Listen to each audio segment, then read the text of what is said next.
A prisão de Lula e os acontecimentos da Síria, com o bombardeio recente dos Estados Unidos, a França e a Grã-Bretanha, representam em si uma parte de uma mesma política mundial. Por que nós estamos falando isso? Em primeiro lugar, porque o que nós temos no caso de Lula foi a comprovação da decadência absoluta da política de Frente Popular. Lula se encontrava no sindicato de São Bernardo do Campo e havia uma movimentação de setores da militância do PT para que Lula não se entregasse e resistir à prisão. O que Lula faz? Orientado principalmente pela ala direita do PT, principalmente pelo ex-ministro da Justiça Eduardo Cardoso, se entrega à Lava Jato. O que nós temos aqui é uma Frente Popular em decadência, em fase moribunda, como nós temos falado, porque tudo na vida nasce, se desenvolve, atinge a sua maturidade e começa um período de decadência até morrer. Tudo na vida é assim e tudo na sociedade também é assim. Então essa política do PT é uma política moribunda, em dois sentidos. Para o movimento de massas, é uma política de contenção, mas que está se enfraquecendo a passos largos. Porque depois de que o PT assume o governo em 2003, pegando o bastão dos tucanos, como temos falado milhares de vezes, Lula viaja aos Estados Unidos com a cúpula do PSDB para pedir a bênção de George Bush Jr., dizendo que ele, assumindo a presidência para conter o estrago que os governos de FHC tinham feito, ele iria manter todos os acordos com o imperialismo. O PT já começa um período de profunda decadência. Ele consegue manter um certo controle por meio de programas sociais, por meio, por exemplo, bolsas, famílias, FIES, e principalmente, muito principalmente, por meio da contenção do movimento de massas, que tinha como base a compra das lideranças. Nos governos Lula foram comprados, por exemplo, mais de 150 mil sindicalistas. O movimento dos sem terras paralisou por completo. A própria cúpula do MST o paralisou por inteiro porque eles são petistas. E o governo mantinha acordos com a UDR, com aquela mulher que foi ministra da Agricultura, Cátia Abreu, por exemplo, que é ruralista. Então não podia avançar na reforma, chamada reforma agrária. E ao mesmo tempo temos o fato de que o Brasil estava sendo orientado, mantendo todos os acordos com o imperialismo, a exportação de meia dúzia de matérias-primas. E com a queda do preço da tonelada do minério de ferro e do preço do petróleo, que agora tiveram uma recuperação, o país foi orientado por inteiro à exportação de soja, milho, algodão, suco de laranja, carne. Já é a volta do Brasil à colônia. Como, aliás, acontece em toda a América Latina, em todos os governos de Frente Popular. O governo de Cristina Kirchner foi totalmente orientado à exportação de soja, basicamente. E trigo, mas mais fundamentalmente soja. O segredo do sucesso da Frente Ampla no Uruguai, que agora também está para ser implodida, é a mesma coisa. Quando o Uruguai é implodido em 2002, em cima do calor da crise argentina de 2001, o que acontece é que o Uruguai começa a ser direcionado para a produção de soja e eucaliptus. Se abrem duas grandes papeleiras, que agora está sendo aberta uma terceira, e o país hipoteca o seu futuro para se converter num grande deserto verde. Essa é a política da Frente Popular.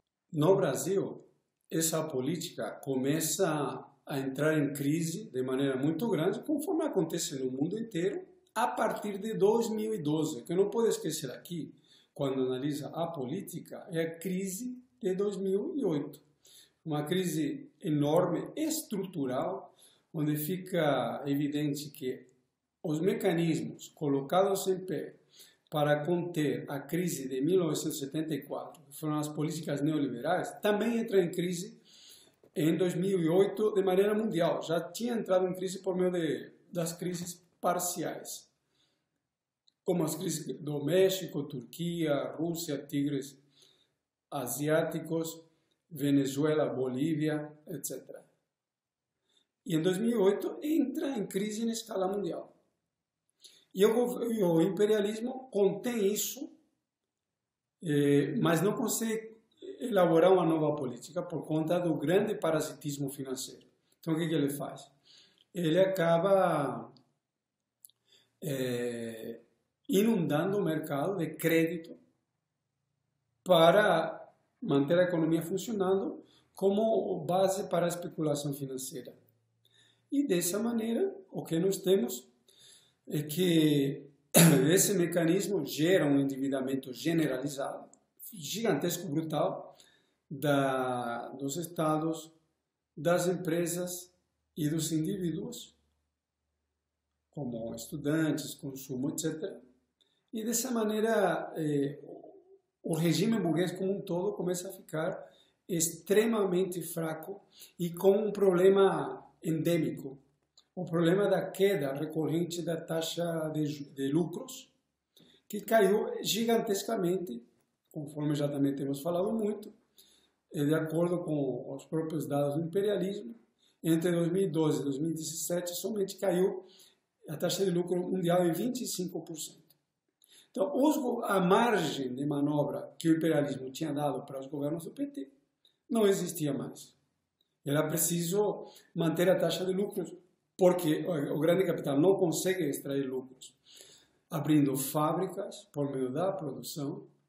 Era preciso extrair os lucros principalmente atacando a classe trabalhadora em todos os direitos, reduzindo brutalmente os salários, tirando todos os direitos que foram concedidos para conter o movimento revolucionário, depois da Segunda Guerra Mundial, depois, no caso do Brasil, depois da queda da ditadura, com os governos Lula, tudo que foi dado, eles querem tirar novamente para poder repassar para o grande capital e manter a taxa de lucro. Não há nada moral por aqui. E essa é uma política que aparece em escala mundial. E a mesma política no mundo inteiro. O imperialismo não tem atacado de frente, brutalmente, os trabalhadores e por meio da revolução. E tem tentado ir comendo pelas bordas. Até que ponto vai conseguir manter essa política? Bom, uma grande pergunta, porque conforme a crise vai aumentando e está colocado um novo colapso capitalista mundial para o próximo período, lembrando que as crises têm sido recorrentes na média de entre 7 a 10 anos. E a última aconteceu em 2008. Então, ele vai ser obrigado, obviamente, numa situação de muita crise, a tomar uma série de medidas para estabilizar a taxa de lucro, senão a empresa quebra, o capitalismo acaba. E eles são capazes de matar a própria mãe e não permitir que o capitalismo se autoimploda. Portanto, a análise de Lenin de 1916, no célebre livro Imperialismo, Fase Superior do Capitalismo, está mais atual do que nunca. Esse é um período de guerras e revoluções, que são as duas caras da mesma moeda. O imperialismo, para manter o sistema funcionando, precisa continuar com o ciclo de crises, só com cuidado. As crises não são as crises dos séculos XIX, onde tudo volta depois da destruição de forças produtivas, numa situação mais ou menos parecida à atual. Agora, o que nós temos é que cada crise, na situação de domínios, monopólios, da necessidade inerente do capitalismo do Estado de dominar, controlar a ferro e fogo o Estado burguês, dessa maneira, o que é o que está colocado é que as empresas, quando entram em crise, elas não conseguem limpar a área. E cada vez o capitalismo vai se enfraquecendo como se estivesse ganhando novas cirurgias, novas pontes de safena. Portanto, temos aqui que o regime burguês, que tem como gerente principal o que seria a condensação da sociedade civil, que é o Estado burguês, tem dono. Para a Frente Popular, o Estado está por cima das classes sociais. Lula, o PT e a esquerda no geral, ela confia no Estado como um árbitro de classes. Porque hoje em dia é um absurdo total, e no caso do Brasil, que é um país semicolonial, é ainda pior. Então, nesse sentido, o que podemos dizer é que o PT está sendo pego pela própria isca, pela própria política. Ele tenta sobreviver da implosão do partido. Essa tem sido a grande política de Lula nos últimos anos, por meio de manter os cargos. Só que para manter os cargos, ele precisa fazer acordos com a direita, com o imperialismo. Só que o imperialismo não quer esses acordos no momento. A política do imperialismo é outra. O imperialismo não confia que o PT consiga conter o movimento de massas no próximo período. Por quê? Porque o imperialismo precisa aplicar um grande ataque contra os trabalhadores. E esse grande ataque, necessário para estabilizar a taxa de lucros, ele irá provocar inevitavelmente a reação do movimento de massas, do movimento operário, que se encontra paralisado há anos. Mas que agora não tem mais os mecanismos de válvula de escape que o estabilizaram durante 30 anos, como, por exemplo, os baixos salários dos operários chineses e dos operários russos, que se na década de 80, 90 ganhavam 30, 40 dólares por mês, agora já não é mais o caso. Porque a situação, por exemplo, salarial na China é parecida com a situação salarial no Brasil, por exemplo, nesse momento, ou na Rússia. Então, há uma situação aí que a margem de manobra tem ficado muito complicada. E, ao mesmo tempo, temos o problema que as leis do capital continuam atuando. O problema da tecnologia, que se torna obrigatório, principalmente em setores de ponta, por meio da concorrência, gera o aumento da composição orgânica do capital. Então, isso gera uma série de problemas também, e isso precisa ser enfrentado. Agora, a política da esquerda, burguesa e pequeno-burguesa, que tem como objetivo gerenciar os assuntos do Estado burguês, que tem dono, ela esquece de tudo isso, ou não esquece, porque tem problemas de classe, ela faz parte da ala esquerda do regime, e dessa maneira acaba usando as massas como massa de manobra eleitoral. E o que nós temos nesse momento é que, principalmente no caso do PT, ele tenta canalizar todo o movimento de massas para a via eleitoral. Porque ele controla os principais sindicatos, o MST, de maneira indireta o MTST, a UNE, Movimento Negro, Movimento de Mulheres e os movimentos no geral. Então, por meio desse controle burocrático, o que nós temos é que ele consegue negociar com o imperialismo e a direita. E a pergunta aqui que deve ser feita é: até quando isso vai acontecer? Bom, isso depende de toda uma série de situações em escala mundial, mas o que nós sabemos, se nós formos dialéticos e analisarmos a situação de maneira dialética, que o desenvolvimento quantitativo das contradições sociais deve levar a uma grande explosão social em algum momento. O movimento de massas, devido a esses ataques, deve entrar em movimento novamente. E essa esquerda, que é uma esquerda moribunda, com certeza será ultrapassada e deverão surgir novos partidos operários, dependendo do impulso do movimento de massas, revolucionários. Os próprios sindicatos deverão ser recuperados e deverão surgir oposições sindicais. Obviamente vai se dizer aqui, mas está tudo paralisado, não vejo nenhuma movimentação nesse sentido. Bom, o que acontece é que normalmente sempre parece tudo paralisado. Se você pega, por exemplo, o Império Romano na fase final, parecia que estava no auge. E de uma hora para outra ele cai, se implode. Aqui é a mesma coisa. De uma hora para outra nós vamos ter, por exemplo, movimentos como foi maio de 68 na França, como foi o Cordobaço na Argentina, que foram grandes movimentos de massa. E, gostemos ou não, só poderão ser movimentos espontâneos. Porque nesse momento o que nós temos que os partidos de esquerda ou estão todos cooptados ou são partidos extremamente pequenos.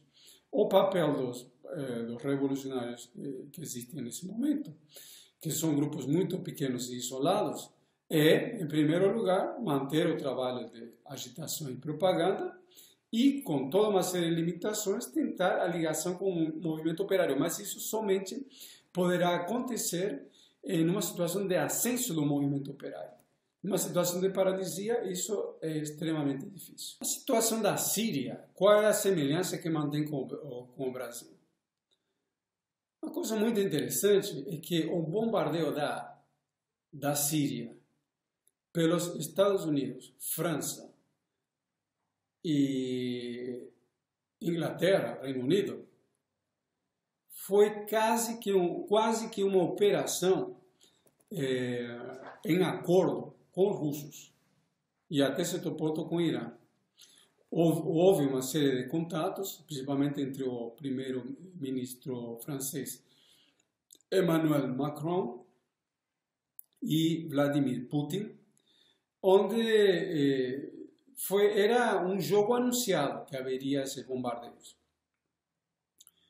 Já o próprio Donald Trump já tinha anunciado isso pelo Twitter, ou seja, já era cartas marcadas. E tanto foi assim que houveram movimentações, por exemplo, do governo sírio, onde os aviões e os principais equipamentos militares foram mobilizados para regiões controladas pelos russos, onde eles têm os poderosos sistemas antimísseis chamados S-400. Então não houve nenhuma perda em aviões nem nada parecido nesse bombardeio. E os bombardeios foram realizados em 3 centros de pesquisas onde supostamente haveriam armas químicas, ou estariam se desenvolvendo armas biológicas. Um localizado perto de Damasco e o segundo localizado perto da cidade de Homs e o terceiro também perto da cidade de Homs, ao noroeste de Damasco. Não houve nenhuma consequência, ninguém morreu em cima desses bombardeios, mas foi um joguinho de mentirinha. Agora, o que chama muita atenção é que esse bombardeio aconteceu na noite do dia anterior, em que os inspetores das Nações Unidas relacionados com armas químicas iriam à Síria a investigar. Número 1. Número 2, que não houve a aprovação das Nações Unidas. Ou seja, foi uma ação unilateral de Estados Unidos, Inglaterra e França. Não houve, no caso dos europeus, o apoio, a aprovação do Parlamento Europeu, nem do Parlamento Francês, nem do Parlamento Britânico. E não houve nenhuma comprovação de que realmente houve um ataque com armas químicas e principalmente que o ataque teria sido levado a cabo pelo governo. Então nós temos aí uma operação que, entre aspas, poderia ser chamada de mentirinha. Agora, quais seriam os interesses que estão em jogo? Em primeiro lugar, no caso dos Estados Unidos, a França e a Inglaterra, nós temos uma situação de muita crise. Nos Estados Unidos, nós temos que Donald Trump já não é mais o governo de Donald Trump.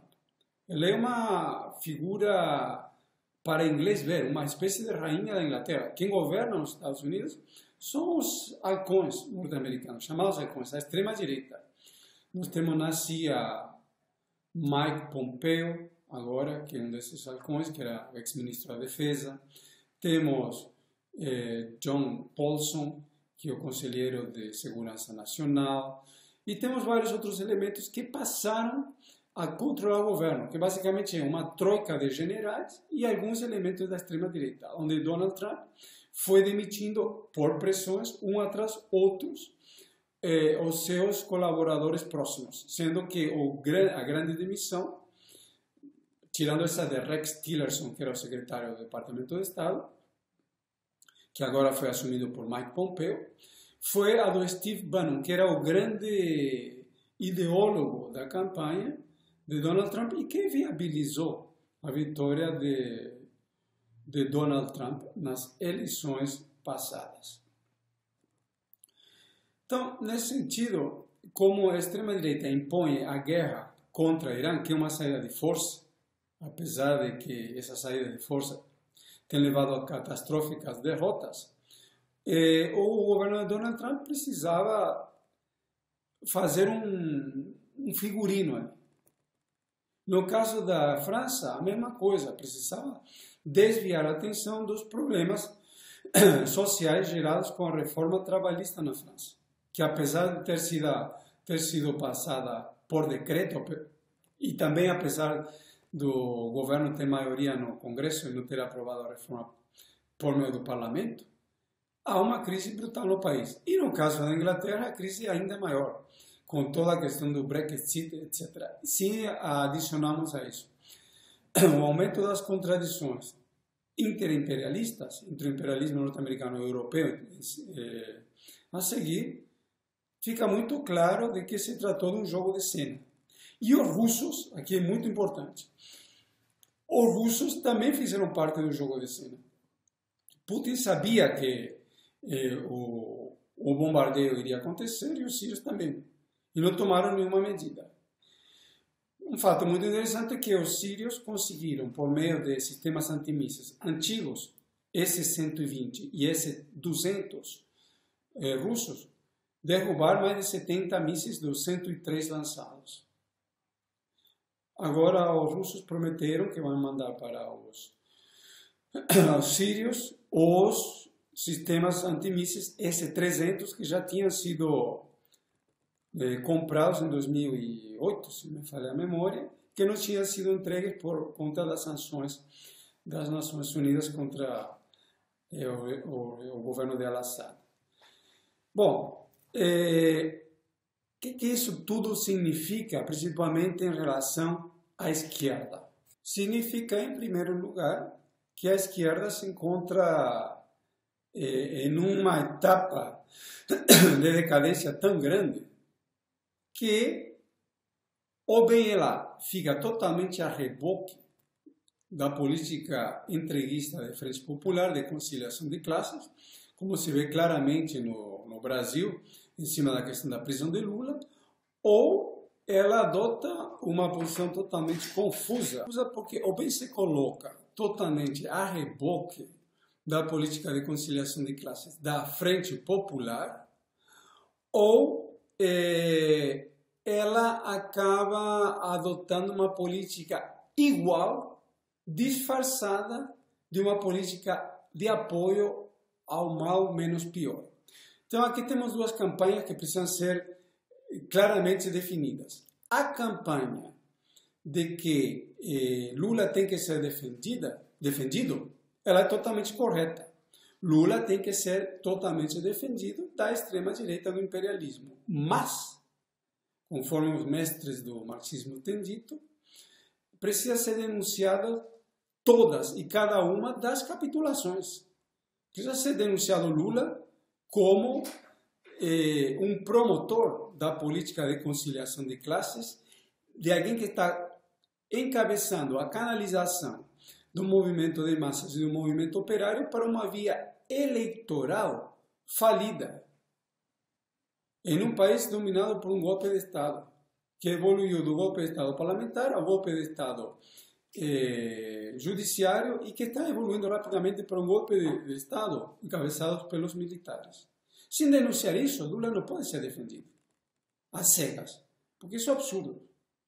Então, ele tem que ser defendido e, ao mesmo tempo, isso tem que ser esclarecido para o movimento de massas. Da mesma maneira com a situação da Síria. Síria tem que ser defendida dos ataques do imperialismo? Perfeitamente, tem que ser defendida sim. Mas, ao mesmo tempo, deve ser esclarecido que a política dos russos, em primeiro lugar, do Irã e da China, não é uma política a favor da esquerda, como alguns falam, a favor do movimento operário, nem nada parecido. Eles têm contradições com o imperialismo e representam setores da burguesia menores. Nesse sentido, precisa ser defendido, mas deixar muito claro que os russos, nesse momento, e os chineses encabeçam uma política que tem como objetivo realocar a Rússia e a China no mercado especulativo mundial, com o controle bonapartista de Putin e de Xi Jinping. Não se trata de que eles são anti-imperialistas. Eles são burguesias regionais que têm contradições com o imperialismo. Então, o apoio a esse nacionalismo burguês ultradecadente, da mesma maneira que apoio às frentes populares ultradecadentes, tem que ser contextualizado nesse sentido. Um apoio, mas hipercondicionado, denunciando todos os podres. O governo de Al-Assad é uma coisa parecida. É um nacionalismo burguês de quinta categoria, em decadência total. Tudo bem que ali as mulheres não têm que usar burca, têm direitos, e tralala, mas o ponto qual é?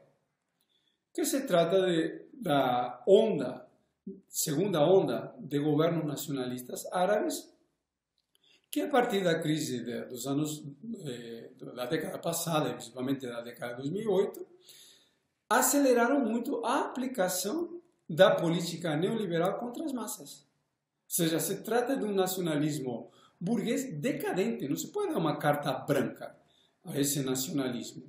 Precisa ser dado um apoio estritamente no que ele se opõe ao imperialismo. E esse apoio precisa ser condicionado a uma denúncia da política reacionária e contra as massas que eles aplicam. Putin não está na Síria para defender a população. Tanto assim que tem acordos com Deus e o diabo. Tem acordo com Netanyahu de Israel, por exemplo, para que eles bombardeiem parte da Síria, etc. Embora que agora colocou algumas travas. Busca acordos com o imperialismo, tem acordos com a Turquia, etc. O problema é que ele é um governo capitalista que busca salvar os próprios lucros. No Oriente Médio tem toda uma questão aí da guerra do gás, que já temos explicado bastante, e também do comércio de armas. Portanto, e para finalizar, todo o apoio a qualquer setor da burguesia, mesmo que seja a esquerda, tem que estar condicionado a uma política de independência da classe operária. Em nenhum momento esse apoio pode ser um apoio em cheque em branco. Os ataques contra Lula, contra o PT, contra toda a esquerda precisam ser denunciados, sem dúvida. E da mesma maneira precisam ser denunciadas todas e cada uma das capitulações do próprio Lula e do governo do PT, que estão levando o que restou do movimento de massas anterior, porque conforme nós já falamos, esse movimento atual tende a ser ultrapassado, está levando isso para um buraco, para uma via eleitoral, para eleições hipercontroladas, convocadas dentro de um contexto golpista, onde o imperialismo pretende colocar um governo muito mais duro contra os trabalhadores. Então, isso precisa ser denunciado em primeiríssimo lugar. E no caso da Síria, a mesma coisa, contra o imperialismo, mas contra todos os conchavos que esses pseudo-nacionalistas fazem com o imperialismo, sejam chineses, sejam russos ou sejam sírios. Portanto, por uma política operária revolucionária contra o imperialismo e pela construção de partidos operários marxistas.